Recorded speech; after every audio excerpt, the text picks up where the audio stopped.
It's no question that working with you yields Oscar performances. How was working with Charlize Theron and Halle Berry, that both won performances, for their part, while you were guiding them, training them?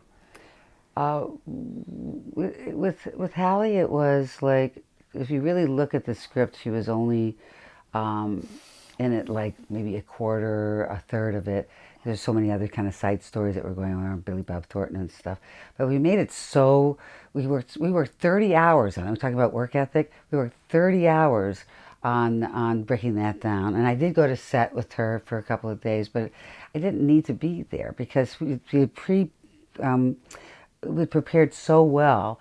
Actors, when we work, like in this room right here, what happens is that we work so hard and we go over the script every moment, not just words. We go over every time that anybody's just there. There's something going on. There's inner monologue going on. There's still a need. Just because you're not talking doesn't mean things aren't really. In fact, when we're not talking, a lot more is going on. So it's like we worked so hard on that, and so the joy of watching that become something that other people realized was something that was to be lauded, to be given an award for, was very satisfying because we did the work to make that so. It wasn't an accident. It With was Charlize? with Charlize. It was she took the part. I didn't work with her on that part, but I've worked with her on parts like that in class. I worked with her on almost everything else before that, in terms of like private coaching and stuff like that. But mostly it was class work because she was always like the Brad Pitt story. She was one of those people that wanted to work constantly rehearsing her scenes for class. She would call, if she was working on a movie, 2 days before she was going to be wrapped, she would call from a set saying, set me up with a scene partner.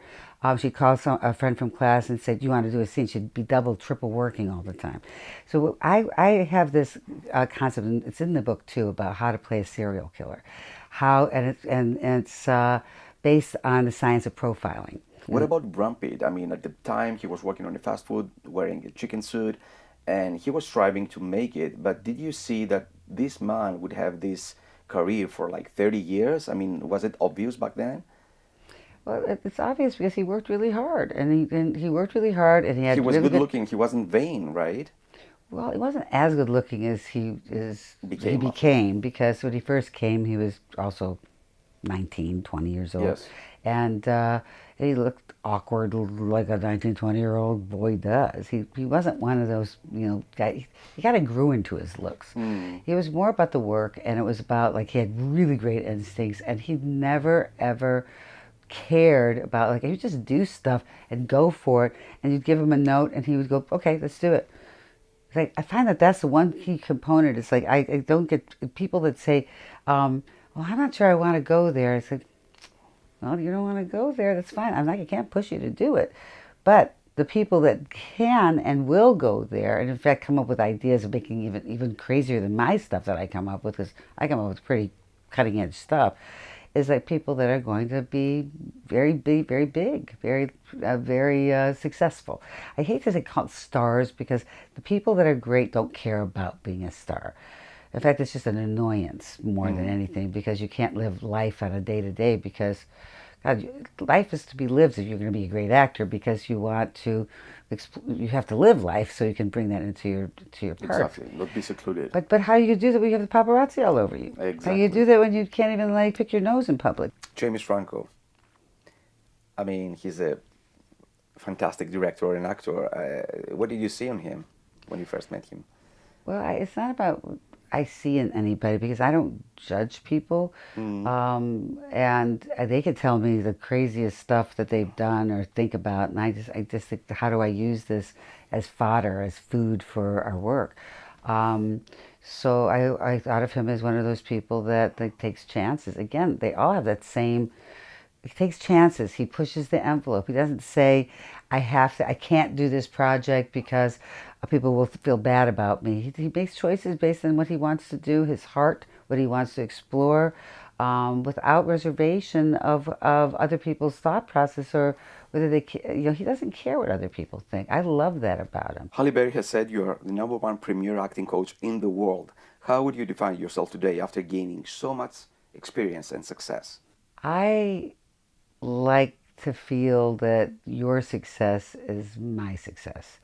So I have people, I've been doing workshops all over the world. My book's been translated all over the world. I have schools all over the world. And, and I find that when someone, wherever they live, whatever language that they speak, if they find a success in the dreams that they've set out to get across, then I feel that I'm empowered by that. I am enjoyed, inspired by that to do more. It's like I, I want to be inspired to inspire others to success. That is the sentence I live by. I want to be inspired to inspire others to greatness. And that I live by. Do you feel sometimes as a therapist? No, because I don't cure anybody of anything. Bringing up a lot of stuff and we're using it as paints, to Yes. put on our Yeah. beautiful canvas. So it's like I'm not taking away the problem. I'm saying let's have fun with the problem. Yes. I'm not so it's you can use. A lot of people are using my book all over the world as like a self-help book because it Mm. really is about just for the character's sake, taking the issues of your life and the problems that destroy you and actually use it to prosper with and to create greatness with just a good way to live life. And so so it's something to live by.